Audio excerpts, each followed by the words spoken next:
നമസ്കാരം. ജീവൻ ടിവിയുടെ വനിതാ ജനഹിതത്തിലേക്ക് സ്വാഗതം. കേരള രാഷ്ട്രീയത്തിലെ സ്ത്രീ പങ്കാളിത്തത്തെക്കുറിച്ച് ഗൗരവമായി ചർച്ച ചെയ്യപ്പെടേണ്ടതാണ്. സംസ്ഥാനം രൂപീകൃതമായി 6 പതിറ്റാണ്ട് പിന്നിടുമ്പോഴും 10% സ്ത്രീകളെ പോലും നിയമസഭയിലെത്തിക്കുവാൻ നമുക്ക് കഴിഞ്ഞിട്ടില്ല. സംസ്ഥാനത്തെ ഒരൊറ്റ മന്ത്രിസഭയിലും ഒന്നിലധികം വനിതാ മന്ത്രിമാർ ഉണ്ടായിട്ടില്ല. സാക്ഷരതയുടെ കാര്യത്തിൽ ലോകത്തിന് തന്നെ അഭിമാനമായ കേരളത്തിലെ നിയമസഭയിലെ സ്ത്രീ പ്രാതിനിധ്യം നമ്മെ ലജ്ജിപ്പിക്കുന്നതാണ്. കേരള രാഷ്ട്രീയത്തിലെ സ്ത്രീ പങ്കാളിത്തത്തെക്കുറിച്ച് അന്വേഷിക്കുന്നു ജീവൻ ടിവി. സ്ത്രീ ശാക്തീകരണത്തെക്കുറിച്ചുള്ള രാഷ്ട്രീയ പാർട്ടികളുടെ നിലപാടുകൾ വാക്കുകളിൽ മാത്രം ഒതുങ്ങുകയാണ്. ഇത്തവണത്തെ തിരഞ്ഞെടുപ്പിൽ 140 സീറ്റുകളിൽ എല്ലാ രാഷ്ട്രീയ പാർട്ടികളും കൂടി മത്സരിപ്പിക്കുന്നത് 38 സ്ഥാനാർത്ഥികളെ മാത്രം. മുന്നണികൾക്ക് അതീതമായി വടകരയിൽ നിന്നും RMP സ്ഥാനാർത്ഥി KK രമയും പെമ്പിളെ ഒരുമേ സ്ഥാനാർത്ഥി രാജേശ്വരിയും രംഗത്തുണ്ട്. സ്ത്രീകൾക്ക് സീറ്റ് നൽകുന്ന കാര്യത്തിൽ മുൻപന്തിയിൽ നിൽക്കുന്നത് ഇടതുപക്ഷ ജനാധിപത്യ മുന്നണിയാണ്. അവർ 17 സ്ത്രീകൾക്ക് സീറ്റ് നൽകി. അതിൽ 12 പേരും CPIM സ്ഥാനാർത്ഥികളാണ്. UDFിൽ നിന്നും 9 സ്ഥാനാർത്ഥികൾ മത്സരിക്കുമ്പോൾ കോൺഗ്രസ് അല്ലാതെ ഒരു പാർട്ടിയും സ്ത്രീ സ്ഥാനാർത്ഥികളെ നിർത്തിയിട്ടില്ല. NDAയുടെ ലേബലിൽ 12 സ്ഥാനാർത്ഥികളാണ് മത്സരിക്കുന്നത്. ഇതിൽ 10 പേർ BJP സ്ഥാനാർത്ഥികളാണ്. 9 തവണ UDFിനെയും 6 തവണ LDFിനെയും വിജയിപ്പിച്ച പാരമ്പര്യമാണ് പറവൂർ നിയോജക മണ്ഡലത്തിലുള്ളത്. ഈ നിയോജക മണ്ഡലത്തിൽ ഇക്കുറി തെരഞ്ഞെടുപ്പിനിറങ്ങുന്നത് സിറ്റിംഗ് MLAയും KPCC വൈസ് പ്രസിഡന്റുമായിട്ടുള്ള VD സതീശനാണ്. ഇടതുപക്ഷ ജനാധിപത്യ മുന്നണി ഇക്കുറി രംഗത്തിറക്കിയിരിക്കുന്നത് മുൻ മുഖ്യമന്ത്രി PK വാസുദേവൻ നായരുടെ മകൾ ശാരദാ മോഹനെയാണ്. ശാരദാ മോഹനിലൂടെ ഈ മണ്ഡലം വീണ്ടും ചുവപ്പണിയിക്കാനുള്ള ശ്രമത്തിലാണ് ഇടതുപക്ഷ ജനാധിപത്യ മുന്നണി പ്രവർത്തകർ. ശാരദ ചേച്ചി, ഈ തെരഞ്ഞെടുപ്പിൽ മത്സരിക്കുമ്പോൾ കഴിഞ്ഞ 7 മാസം മുമ്പ് ജില്ലാ പഞ്ചായത്തിലേക്ക് നടന്ന ഒരു തെരഞ്ഞെടുപ്പിൽ മത്സരിച്ച് വിജയിച്ച് നിൽക്കുന്ന സമയമാണ്. എങ്ങനെയാണ് ഈ 2 തെരഞ്ഞെടുപ്പുകളും തമ്മിലുള്ള വ്യത്യാസം കാണുന്നത്? കഴിഞ്ഞ നവംബർ 5-ാം തീയതി നടന്ന തെരഞ്ഞെടുപ്പിൽ ജില്ലാ പഞ്ചായത്തിലേക്ക് കാലടി ഡിവിഷനിൽ നിന്നാണ് മത്സരിച്ചത്. കാലടി ഡിവിഷനിലേക്ക് എൻ്റെ പേര് നിർദ്ദേശിച്ചത് എറണാകുളത്ത് ജില്ലാ കമ്മിറ്റി തീരുമാനിച്ചപ്പോൾ അതിനൊരു തയ്യാറെടുപ്പൊന്നും ഉണ്ടായിട്ടല്ല ഞാൻ അതിന് തെരഞ്ഞെടുപ്പിലേക്ക് ഇറങ്ങിയത്. UDFിൻ്റെ ഒരു മണ്ഡലം തന്നെയാണ് കാലടി മണ്ഡലം. എന്നും കാലടി ആ ഡിവിഷൻ UDF ജയിച്ചിരുന്ന ഒരു സ്ഥലമാണ്, ഡിവിഷനാണ്. അതിന് അപ്പോൾ നിൽക്കണമോ എന്നുള്ളൊരു ആലോചന, പക്ഷേ പാർട്ടി നിർദ്ദേശിച്ചപ്പോൾ അതിനെതിരെ പറയാതെ നമ്മൾ നിൽക്കണം എന്നുള്ള തീരുമാനത്തിൽ അങ്ങ് അത് സമ്മതിച്ചതാണ്. ചേച്ചി മണ്ഡലത്തിൽ സ്ഥാനാർത്ഥിയാവുന്നതോടുകൂടി കേരളത്തിലെ മുൻ മുഖ്യമന്ത്രി സഖാവ് PK വാസുദേവൻ നായരെ കുറിച്ചുള്ള വൻ ചർച്ചകളാണ് മണ്ഡലത്തിലുടനീളം ഉയർന്നു വന്നിരിക്കുന്നത്. ഞങ്ങളുടെ ജീവൻ ടിവിയുടെ പ്രേക്ഷകർക്ക് വേണ്ടി അദ്ദേഹം മുഖ്യമന്ത്രിയെ കാലത്ത് നിങ്ങളൊക്കെ കൊച്ചുകുട്ടികളായിരുന്ന സമയത്തുള്ള ആ അനുഭവങ്ങളൊക്കെ ഒന്ന് പങ്കുവെക്കാമോ? തീർച്ചയായും. ഞങ്ങളുടെ ചെറിയ പ്രായത്തിലുള്ള അച്ഛൻ, എൻ്റെ ഓർമ്മയിൽ അച്ഛൻ ഡൽഹിയിലാണ്. അച്ഛൻ 15 വർഷം MP ആയിരുന്നു. അത് അച്ഛൻ വിജയിച്ചതും അച്ഛൻ ജീവിച്ച സ്ഥലത്തോ അല്ലെങ്കിൽ താമസിച്ച സ്ഥലത്തോ ജനിച്ച സ്ഥലത്തോ അല്ല. അച്ഛൻ അന്ന് MP ആയിരുന്നത് ആദ്യം തിരുവല്ല മണ്ഡലത്തിൽ നിന്നും പിന്നെ അമ്പലപ്പുഴ, അതുപോലെ പീരുമേട് ഇടുക്കി ജില്ലയിൽ. അത് കഴിഞ്ഞ് MLA ആയിട്ട് 77-ൽ ആലപ്പുഴയായിരുന്നു.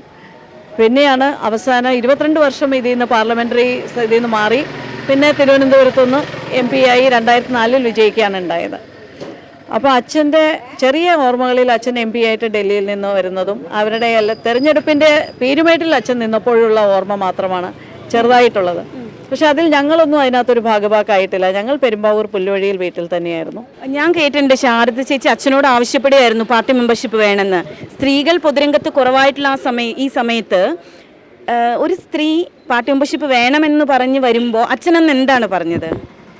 ഞാനിതൊരു 2000-ലാണ് അച്ഛനോട് നാട്ടിൽ വന്നപ്പോൾ. ഞാൻ ബാംഗ്ലൂരായിരുന്നു, അപ്പോൾ അധ്യാപികയായിരുന്നു. ബാംഗ്ലൂർ വന്ന ഒരു അവധിക്കാലത്ത് ഞാൻ അച്ഛനോട് പറഞ്ഞു, എനിക്ക് കുറേ നാളായിട്ട് മനസ്സിലുണ്ടായിരുന്നു ഇതെന്തെങ്കിലും ഒരു പ്രവർത്തിക്കണം, എന്തെങ്കിലും ഒരു പൊതു രംഗത്ത് പ്രവർത്തിക്കാനുള്ള ഒരു താല്പര്യവും.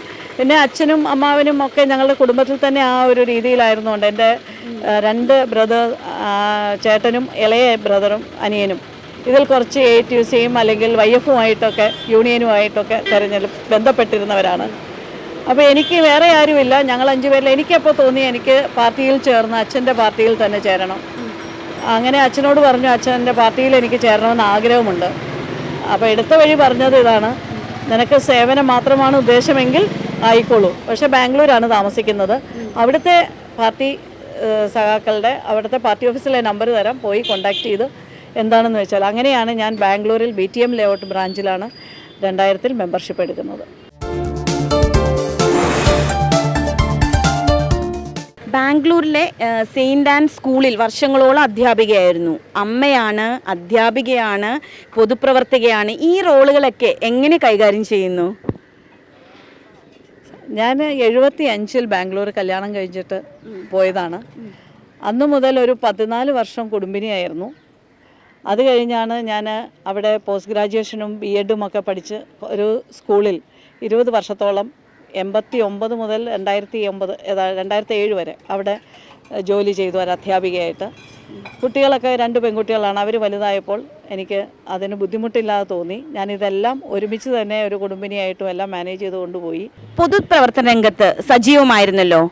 എന്ന് മുതലാണ് അത്തരത്തിലൊരു പൊതുരാഷ്ട്രീയത്തിലേക്ക് കടന്നു വരികയും ശക്തമായ പ്രവർത്തനങ്ങൾ തുടങ്ങുകയും ചെയ്തത്? ഞാൻ ബാംഗ്ലൂരിൽ വെച്ച് പാർട്ടിയുടെ മെമ്പറായപ്പോൾ മുതൽ അവിടെയുള്ള എല്ലാ പരിപാടികളിലും തന്നെ പങ്കെടുത്തിരുന്നു. ബാംഗ്ലൂരുള്ള തെരഞ്ഞെടുപ്പിൽ ഞാൻ അവിടുത്തെ പരിപാടികളിലും അവിടെ എല്ലാ തരത്തിലുള്ള പരിപാടികളും കന്നഡയിൽ വരെ സംസാരിച്ച് അവിടുത്തെ പരിപാടികളിൽ പങ്കെടുത്തിരുന്നു, പ്രസംഗിക്കാൻ സാധിച്ചിട്ടുണ്ട്. അവിടുത്തെ പാർട്ടി അംഗങ്ങളും മെമ്പർമാരും എല്ലാം അച്ഛൻ്റെ ഒപ്പമുള്ള കുറേ പേരുണ്ടായിരുന്നു. അവരെന്നെ ബാംഗ്ലൂരിൻ്റെ ഒരു മകളായിട്ട്, മരുമകളാണ് എന്ന് പറഞ്ഞ് സ്വീകരിച്ച് അവരുടെ എല്ലാ പരിപാടികൾക്കും തെരഞ്ഞെടുപ്പിനും എല്ലാം ഞാൻ കൂടെ പങ്കെടുക്കാൻ എനിക്ക് സാധിച്ചിട്ടുണ്ട്. സാംസ്കാരിക പ്രവർത്തനങ്ങളിലും പങ്കെടുത്തിട്ടുണ്ട്. തെരഞ്ഞെടുപ്പിൻ്റെ ഏകദേശം 2ാം ഘട്ടമായിരിക്കുന്നു. ഇവിടെ 15 വർഷമായിട്ട് വിജയിക്കുന്നത് UDFൻ്റെ സ്ഥാനാർത്ഥിയാണ്. എന്നാൽ LDFനും പലതവണ ഈ മണ്ഡലം പിന്തുണച്ചിട്ടുണ്ട്. എന്ത് തോന്നുന്നു തെരഞ്ഞെടുപ്പ് വിജയപ്രതീക്ഷകൾ എത്രത്തോളം? വിജയപ്രതീക്ഷ തീർച്ചയായിട്ടും 100% തന്നെ നല്ലപോലെയുണ്ട്. വിജയിക്കും എന്നുള്ള ഉറച്ച വിശ്വാസമുണ്ട്. കേരളത്തിലെ എല്ലാ രാഷ്ട്രീയ പാർട്ടികളും തെരഞ്ഞെടുപ്പിൽ സ്ത്രീകൾക്ക് സീറ്റ് കൊടുക്കുന്നതിൽ വിമുഖത കാട്ടിയിട്ടുണ്ട്. കഴിഞ്ഞ നിയമസഭയിൽ 7 പേര് മാത്രമാണ് വനിതകളുള്ളത്. ഈ അവസ്ഥയ്ക്ക് ഒരു മാറ്റം വരേണ്ട സമയമായില്ലേ? തീർച്ചയായിട്ടും നിയമനിർമ്മാണ സഭയിൽ തദ്ദേശ സ്വയംഭരണ തെരഞ്ഞെടുപ്പിൽ 50% സ്ത്രീകൾക്ക് കേരളത്തിൽ മാത്രമാണ് മാതൃക കാണിച്ച് ഒരു തീരുമാനമെടുത്തിട്ടുള്ളത്. പക്ഷേ നിയമനിർമ്മാണ സഭയായ പാർലമെൻറ്റിലോ കേരളത്തിലെ നിയമസഭകളിലോ ആ ഒരു സ്ത്രീകൾക്ക് പ്രാധാന്യം 33% എത്രയോ നാളുകൊണ്ട് പറയുന്നു. ഇന്ന് വരെ അത് തീരുമാനമായിട്ടില്ല തീർച്ചയായിട്ടും. അപ്പോൾ നമ്മുടെ കേരള നിയമസഭയിൽ എനിക്കും അറിയാം, കഴിഞ്ഞ പ്രാവശ്യം 7 പേരോ 8 പേരോ ഉണ്ടായിരുന്നുള്ളൂ. 7 പേര്. ഈ പ്രാവശ്യം ഇടതു ജനാധിപത്യം LDF കേരളത്തിൽ മൊത്തം 18 പേരെ നിർത്തിയിട്ടുണ്ട്. വനിതാ പ്രാതിനിധ്യം അത്രയ്ക്ക് കുറച്ചും കൂടെ കൊടുത്തിട്ടുണ്ട്. തീർച്ചയായിട്ടും അതും പോരാ, ഒരു 33%. എന്നുവെച്ചാൽ നിയമനിർമ്മാണ സഭയിൽ സ്ത്രീകൾക്കും തുല്യ പ്രാധാന്യം തന്നെ ഉണ്ടാവേണ്ടതാണ്. സ്ത്രീകളുടെ പ്രശ്നങ്ങൾ വളരെയധികമാണ്. ഇപ്പോൾ ഇവിടെ പറഞ്ഞതുപോലെ അച്ഛൻ എന്നും സ്ത്രീയെ കഴിയുന്നത്ര എല്ലാവരും ബഹുമാനിക്കണം. അങ്ങോട്ടും ഇങ്ങോട്ടും സ്ത്രീയും പുരുഷനും തുല്യ ഇതായിട്ട് കാണണം. ആ രീതിയിലാണ് ഞങ്ങളൊക്കെ വളർന്നു വന്നിട്ടുള്ളതും എല്ലാവരെയും വളർത്തിയിട്ടുള്ളതും. അച്ഛൻ്റെ അവസാന പ്രസംഗം ഞാൻ നേരിട്ട് കേട്ടിട്ടില്ലെങ്കിലും പലരും പറഞ്ഞറിഞ്ഞത് 2005-ലോ 2004-ലോ അവസാനമാണ്. അച്ഛൻ മരിക്കുന്നതിന് ഒരു 4 മാസം മുമ്പ് കാഞ്ഞിരപ്പള്ളിയിൽ വെച്ച് എവിടെയോ ഒരു കോട്ടയം ജില്ല ഒരു പരിപാടി ഉണ്ടായിരുന്നു. അതിൽ അവസാനം കേട്ടവർ പറഞ്ഞതാണ്, അച്ഛൻ്റെ പ്രസംഗത്തിൽ ലാസ്റ്റ് ചോദിച്ച് സ്റ്റേജിൽ നിന്ന് ഇറങ്ങിപ്പോയത്, ഒരു സ്ത്രീ എന്ന് പറഞ്ഞാൽ അമ്മയാണ്, സഹോദരിയാണ്, മകളാണ്, ഭാര്യയാണ്. അവരെ നല്ല കണ്ണീര് കുടിപ്പിക്കുന്നവർ, അവരെ വിഷമിപ്പിക്കുന്നവർ ഒരിക്കലും നമുക്ക് അംഗീകരിക്കാൻ കഴിയാത്തവരാണ്. അത് നിങ്ങൾ തന്നെ ആലോചിച്ച് നോക്കൂ എന്ന് പറഞ്ഞ് അച്ഛൻ ഇറങ്ങിപ്പോയി എന്നാണ് ഞാൻ കേട്ടിട്ടുള്ളത്. ഈ വനിതാ സംവരണ ബില്ലിനെ കുറിച്ച് ഇവിടെ പറഞ്ഞു, ഇത് വർഷങ്ങളായി പാർലമെൻറ്റിലുണ്ട്. പക്ഷേ ഇത് പാസ്സാക്കുന്നതിൽ വിമുഖത കാണിക്കുകയാണ് എല്ലാവരും. എന്ന് വെച്ചാൽ ഇപ്പോൾ വേണമെങ്കിൽ NDAക്ക് നല്ല ഭൂരിപക്ഷം ഉണ്ട്, വേണമെങ്കിൽ ഇത് പാസ്സാക്കുന്ന കാര്യം ആലോചിക്കാം, ചെയ്യാനും പറ്റും.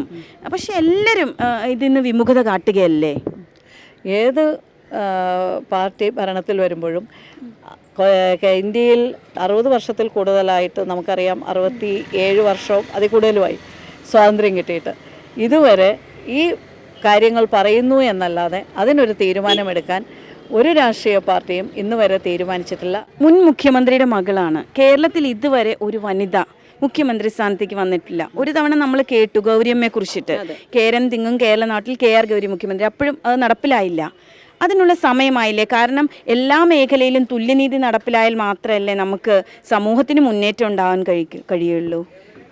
കേരളത്തിൽ തീർച്ചയായിട്ടും, കേരളത്തിൽ മാത്രമല്ല നമ്മൾ മറ്റ് സംസ്ഥാനങ്ങളിൽ വനിതകൾ മുഖ്യമന്ത്രിയായിട്ടുണ്ട്. ഇന്ത്യയിൽ പ്രധാനമന്ത്രിയായിട്ടുണ്ട് ഇന്ദിരാഗാന്ധി, പ്രസിഡൻ്റായിട്ടുണ്ട് പാട്ട്, അവർ സ്പീക്കറായിട്ടുണ്ട്, ഇങ്ങനെ പല സ്ഥലത്തും. പക്ഷേ കേരളത്തിൽ ഇതുവരെ ഒരു വനിതാ മുഖ്യമന്ത്രി ഉണ്ടായിട്ടില്ല.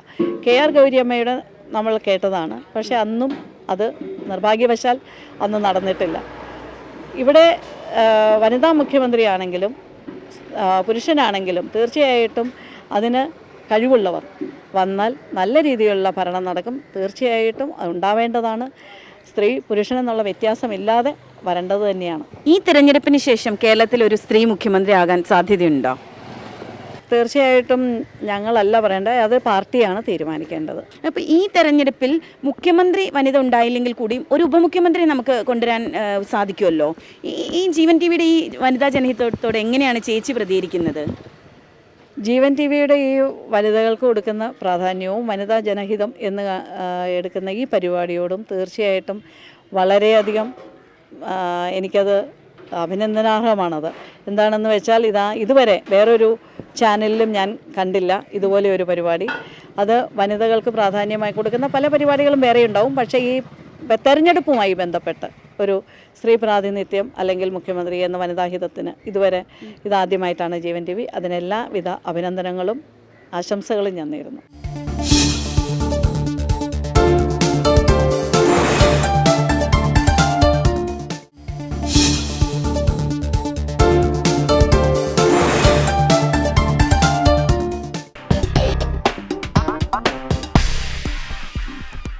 കേരളത്തിലെ രാഷ്ട്രീയത്തിൽ സ്ത്രീകൾ കുറവാണ്. നിയമസഭയിലൊന്നും അവർക്ക് സീറ്റ് ഒന്നും കിട്ടുന്നില്ല.